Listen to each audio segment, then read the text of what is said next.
Okay, hey, this is another episode in my podcast. You know the name. Fake celebrity interviews, not real, didn't happen, and other stuff.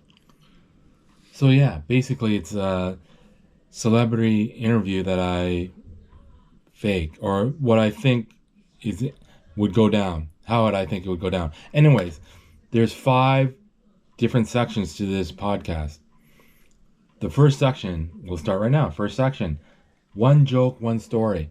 Okay, basically I write jokes, so I tell one of my jokes, and I don't filter it. Whatever I thought funny, or even if I don't even think it's that funny, and I wrote it, I'm putting it in. So that's one joke, and then one story. What I did was I did a show at the Toronto Fringe Festival called "Stupid is Good," and what I did was I wrote down um, little stories of my life, fun facts that I thought were interesting that I learned, and different ideas that I had. And I wrote it down in a binder. There's a binder here in little sections. And so I'll do one of them, one of these stories. Okay, let's get started. First is the one joke.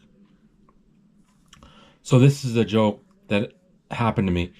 I was living in the suburbs of Toronto, uh, and I go grocery shopping for the family. So I put I have it's important to say, I have a small car with a hatchback. So I put the groceries in the back and I shut it. And then you got to put the grocery cart into the little section, little shelter. So I put it in there. And when I was coming back, this guy comes with a bicycle. Goes to my car, opens the hatchback, takes one of the bags of groceries, and he drives away with them on his bike. I'm like, he just stole my groceries, and I can't catch up to him because by the time I get in my car and start, he goes into the sidewalk and in through the road, and there's too much traffic. That's the joke. That nobody stopped him. There wasn't anybody in the parking lot. What an idea! That guy might have thought of it, and he screwed me. Okay, that's the story, joke story. Okay, one story. Okay, here's the story. Short story. I worked with a woman I think was racist against me. I'm Asian. She doesn't like Asians. I worked in a grocery store for 10 years as a grocery clerk. When it gets busy at the cashiers, I would be called to bag groceries. I was helping this one cashier, and for some reason, she started to talk about cars. I don't know how I came around to that. I don't know how she turned the conversation to cars, but I think she did it on purpose. Well, she did. She was telling me how these Japanese cars are no good. American cars are so much better. Just so you know, I'm Japanese Canadian. And yeah, I don't like arguing too much, so I just smiled and kept my mouth shut. She's racist against Asians. That's that. She's not, I'll say, she's not, she just tends to be racist, but I don't think she's radically racist. Her leanings are towards being racist against Asians. But yeah, I'm pretty sure about her. I didn't talk to her at all. But anyways, yeah. Okay, that's the story.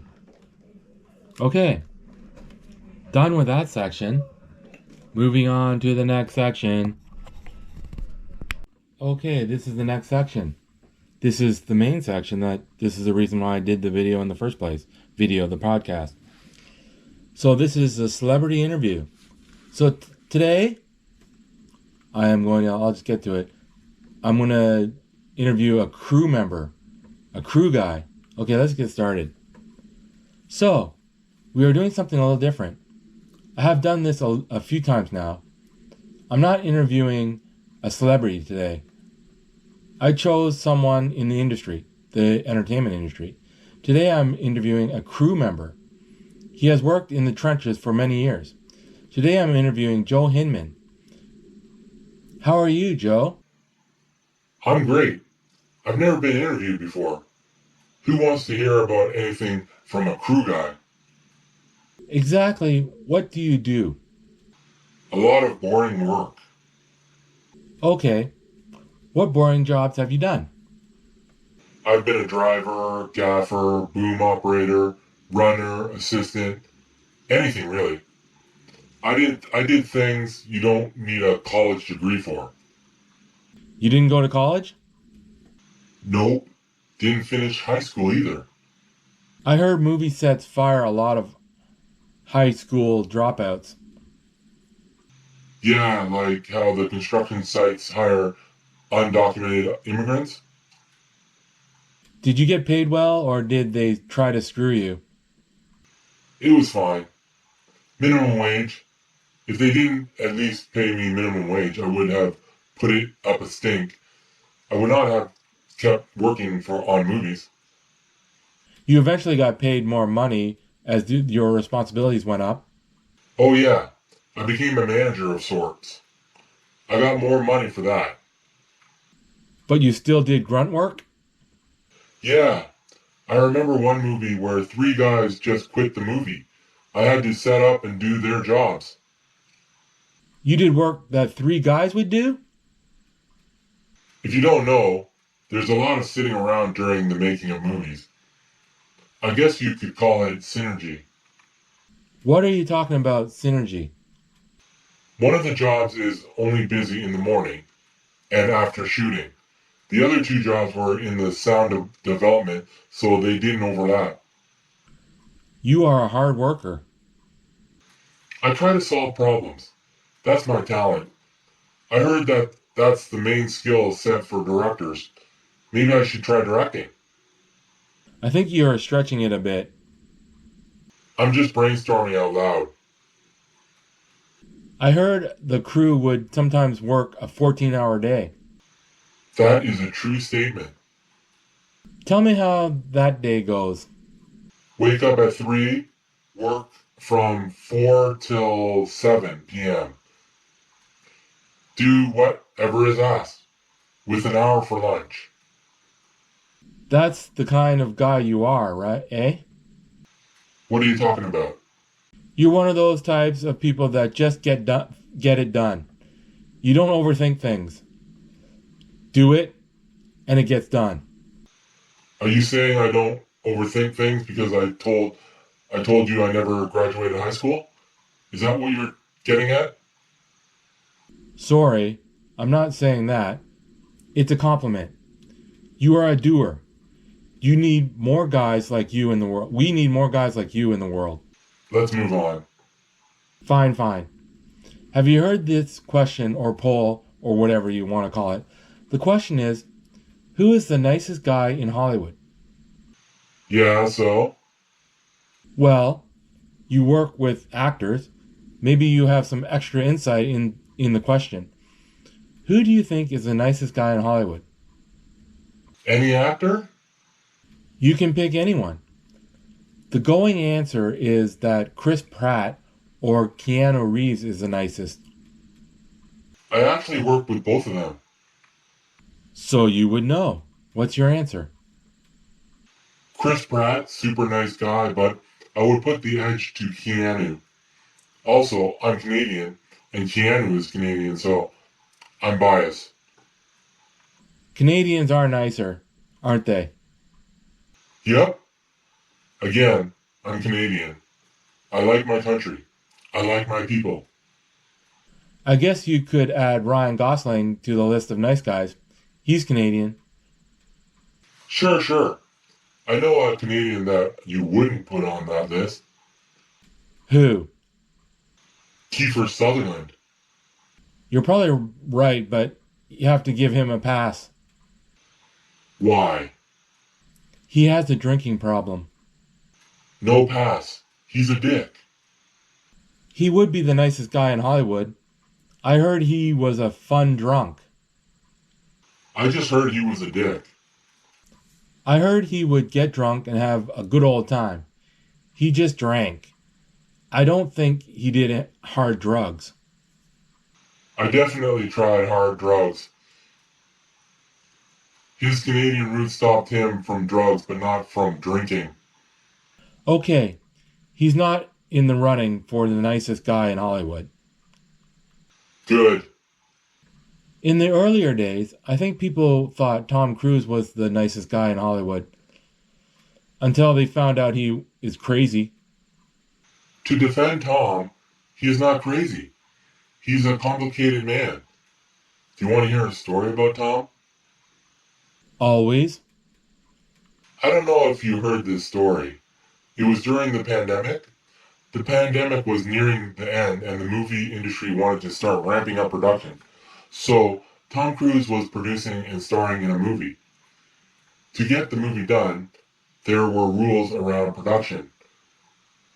Crew and cast had to wear masks. I don't know if you remember, there was a video or maybe an audio clip of Tom yelling and screaming at some crew members because they weren't wearing their masks. Do you remember that? I absolutely remember that. What's the story? Tom Cruise set the whole thing up. What do you mean? He got an assistant to record the incident.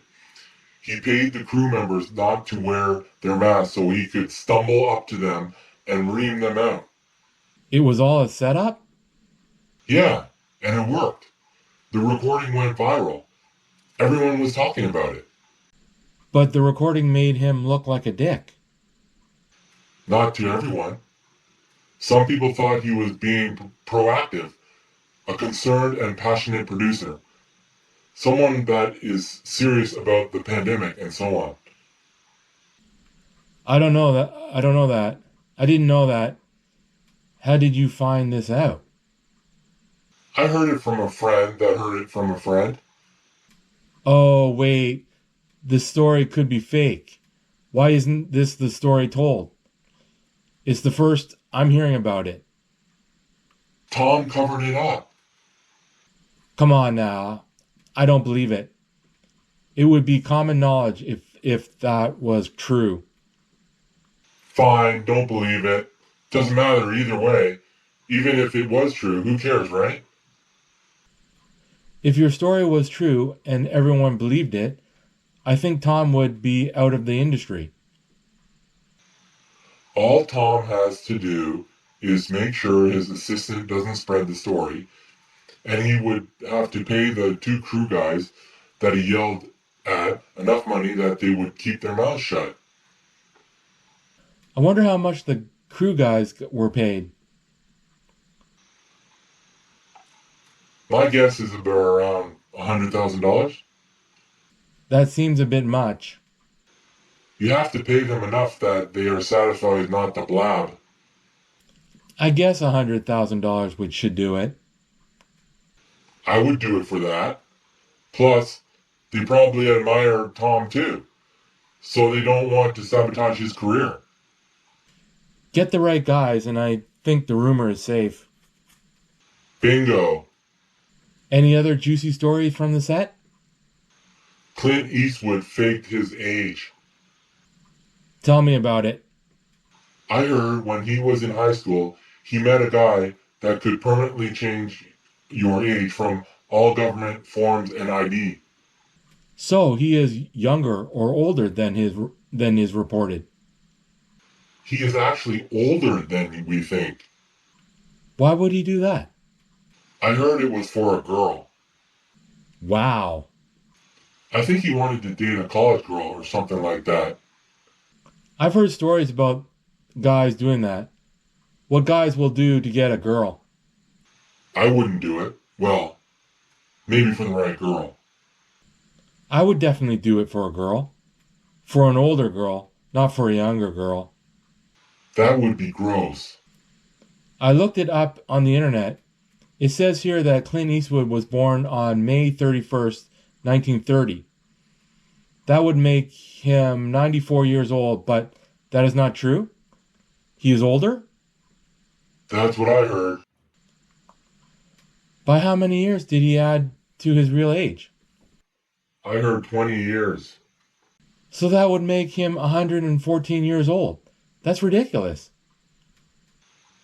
When he got older, he really looked older. Now we know why. No harm, no foul. The guy is a great guy. He's a great man. Salt of the earth.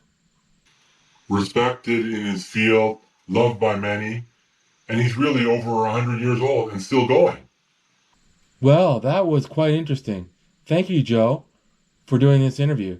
Maybe I'll have you on again for some more juicy stories. Thank you. Those are my only good stories. My job is quite boring, but it pays the bills, and I'm in show business. Well, if you collect more stories, the only problem is that the stories are just gossip. They could be totally false. Okay. That's the crew guy. He had some juicy stories. Wow. Okay, I can't comment on it. It's just so crazy. Okay, let's move on to the next section. Okay, this is the next section. This section I call Emails to the Stars. So basically, someone sends me a text and they want to ask a celebrity a question. No, they don't. They don't really want it. And what they do is I send the question to the celebrity and they email me back the answer. They don't email back the answer. But yeah, so this is basically what it is. Okay, let's get started. So Yonda W, she asked Daniel Radcliffe. I don't know if you know who Daniel Radcliffe is. You should. If you're born in the late 1900s and late 1990s and 2000s, you should know who he is. Okay, anyways. What did you like best about starring in Harry Potter? He's a Harry Potter guy. You know that. Okay, here's his answer. Thank you for your questions. What did I love about Harry Potter? I loved a lot of stuff about that time in my life. I had the best job in the world. I didn't know it would be such a big hit that it is. My parents told me to be blessed that I got this great opportunity. I didn't really think about being blessed or where this movie would take me in the world. I just worked. I was a kid, for God's sakes. I'm just glad my parents didn't take all my money and spend it. They wouldn't do that, but they could if they were idiot parents. I love my parents, by the way. I made a long-lasting friends in Rupert Grint and Emma Watson. I made friends with some other supporting characters too, like Bonnie Wright, Jamie Wylett, and Georgina Leonidas, and others too. I remember a lot of cast members. Man, what a life I had. It was all downhill from there, but it was a slow ride down the mountain of fame. Now I can't get a role as a waiter in a horror movie. I'm not complaining about it. It's just hard to keep my head up. Sorry, I'm super rich. Financially, I have an awesome life, so who cares if my career is over? I love to ride my bicycle around the city.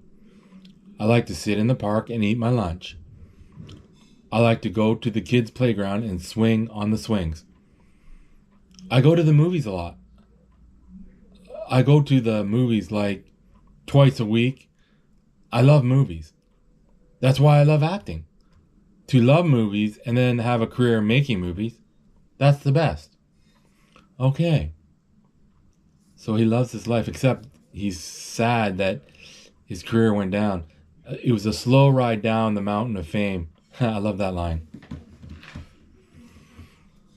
Okay. He's super rich. And they're going to make movies probably later when he's older, I betcha. I bet you any money they're going to make movies with him and the cast. Okay. Next email. I do 2 emails per episode. Oh, this is fitting. This next one. Jeff Y asks, Emma Watson. Oh, it's Emma Watson. Okay. You and Daniel Radcliffe had a great career as actors. Are you sad that your friend Rupert Grint didn't have the same career? That's what Emma Watson has to answer. Okay, here we go. To be honest, I am a little sad that Rupert Grint didn't have a breakout career after Harry Potter. I heard he got a role in a streaming series, but I don't think it was very popular. I hate to say it, but I love Rupert to death, but he is not the most handsome man. I think it kind of hurt him. He could star in those old British series. He has an old white British face. He's a good actor, really. I worked with him for 10 years. He's a good actor and a good man. Don't worry about Rupert. He is strong. And if he falls on hard times, he just has to give me or Daniel a call on his mobile, and we will definitely help him out. Whatever he needs. He needs money to start a new business venture?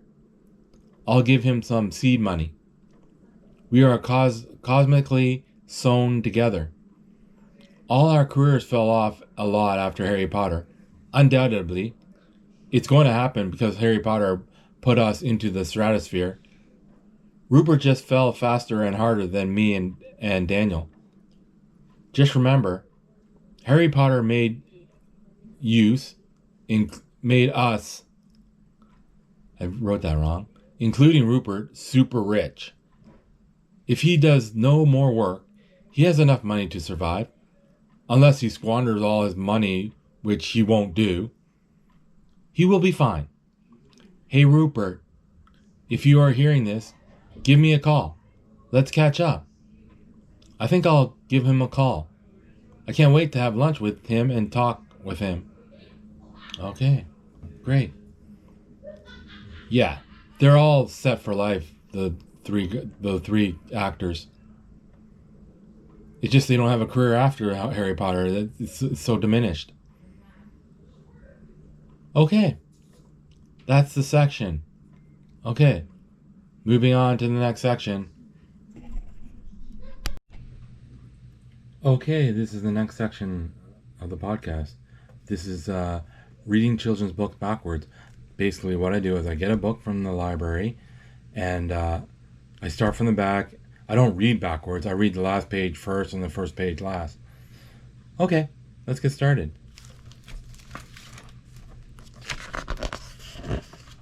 Okay, and then it starts with, "Hello," said Jane.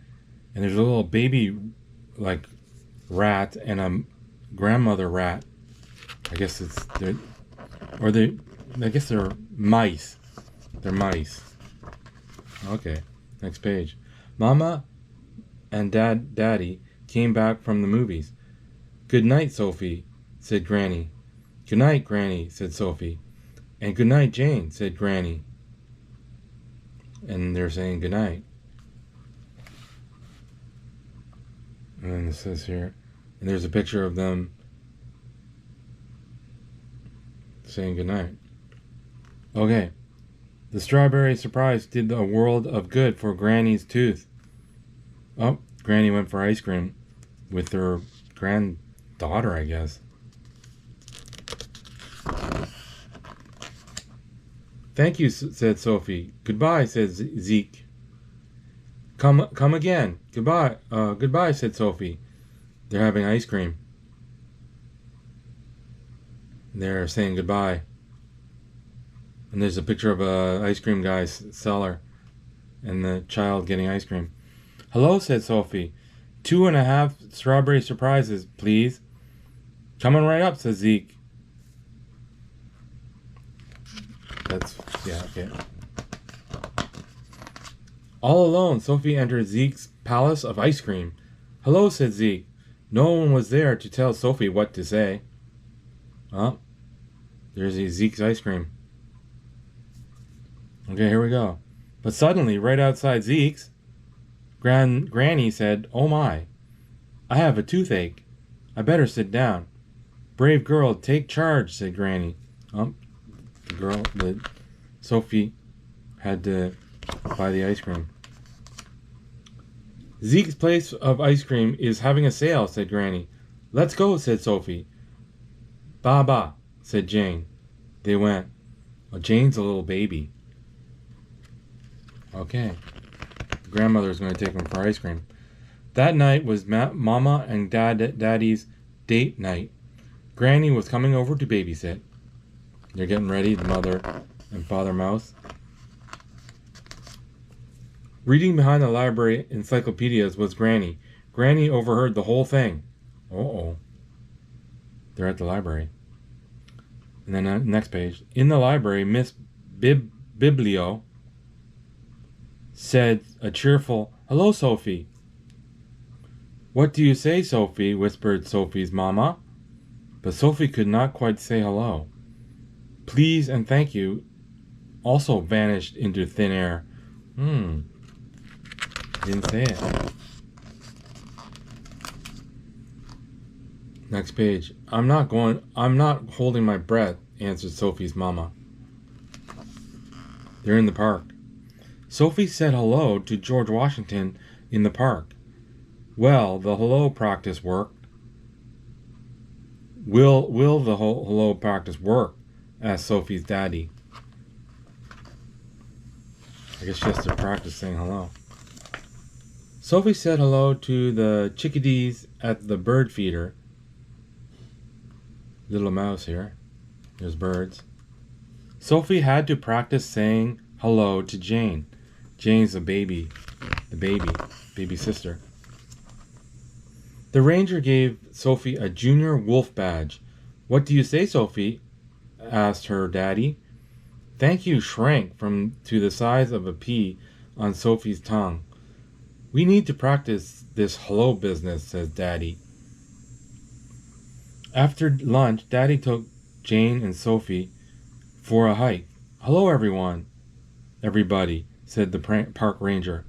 "Say hello, Sophie." "Say hello, please, Sophie," said Daddy. But Sophie couldn't say hello.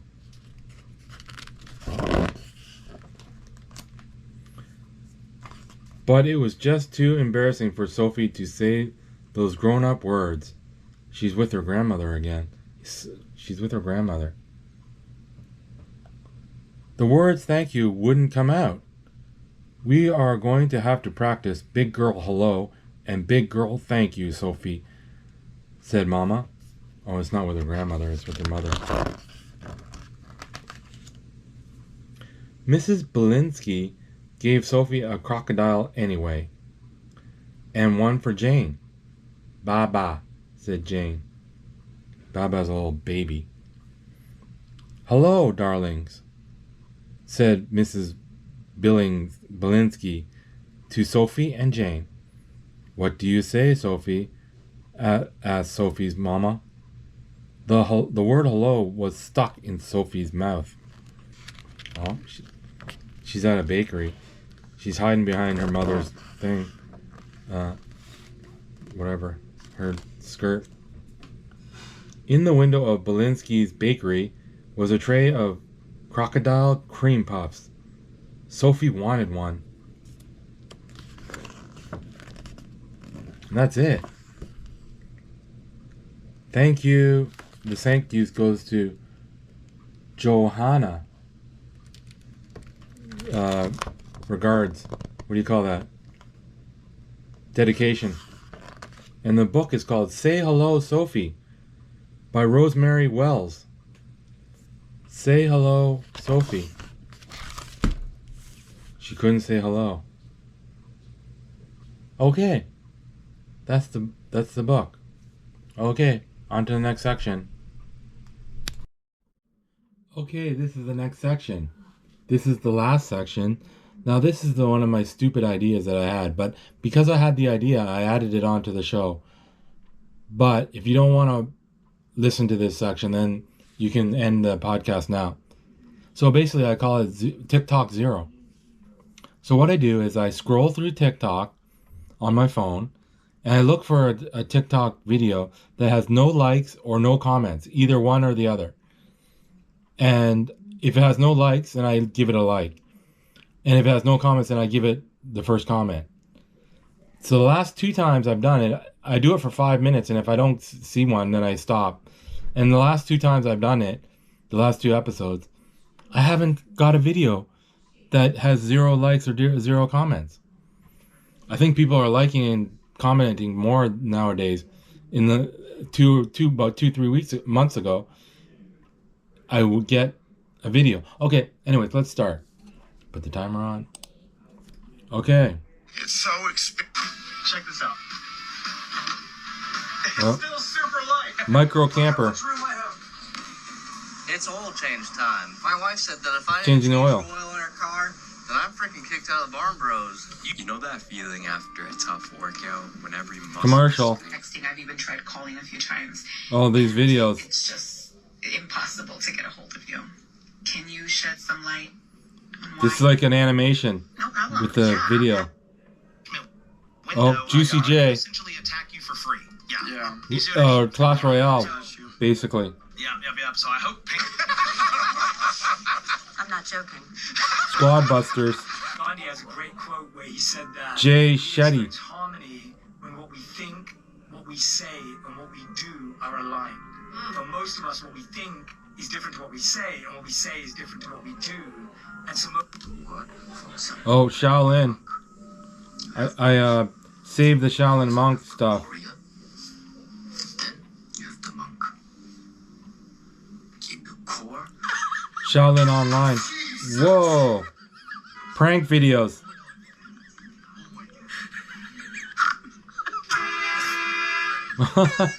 Oh, gee. They're scaring the people.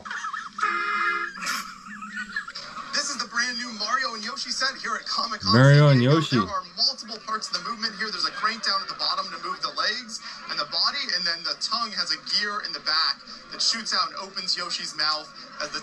Hello, my name is Philip Kim, more commonly known as Phil Wizard. I am a world champion breaker, and I've partnered with Toyota to help. Commercial. Hey guys, I know it's been a little bit since I've been out. Movie but I'm really nerds. excited. I got a package in the mail today. I follow them. I'm really excited to open it. Oh, Rocky No Hands. He's paralyzed, and he can only move his head, and he plays video games like a pro. Right off the bat, let's take this I follow him. Now they're doing a See if we can fit the battery. We definitely can't. We're gonna need to bend these making a things bike. to make it fit. Now, this part- Hello, my name is Neil Newbon, and I'll be at Fan Expo, and we can hang out and say hi if you want. Neil somebody is Fan Expo commercial. Small engine repair here. Small engine repair. We have a Troy-built T... I watch a lot of rebuilds for fun. I'd just like to show you this new portable lightweight barbecue. So it weighs 5.6 kilos. And when you undo the feet and lift it out, it opens out to a good sized grill, which is about Cool. the same size as other barbecues on the market. And the temperature that it gets to is 360 degrees in the center and 325 average across the plate. Any other questions? Let me know. That's cool. Portable barbecue. Oh, live action.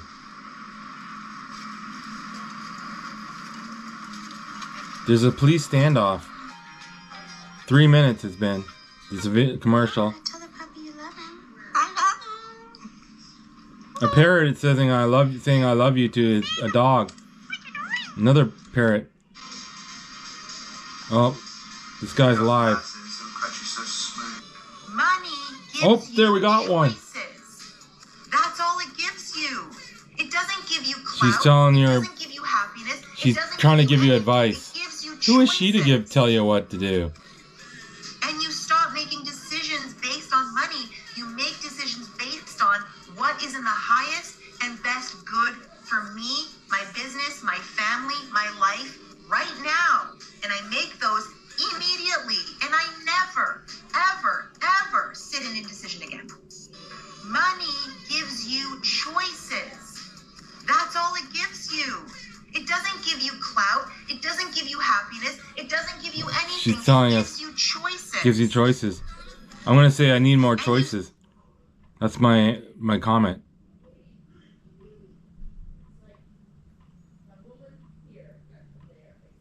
I need more choices. That's kind of a jokey comment. But first comment. First commenter. Okay, so yeah.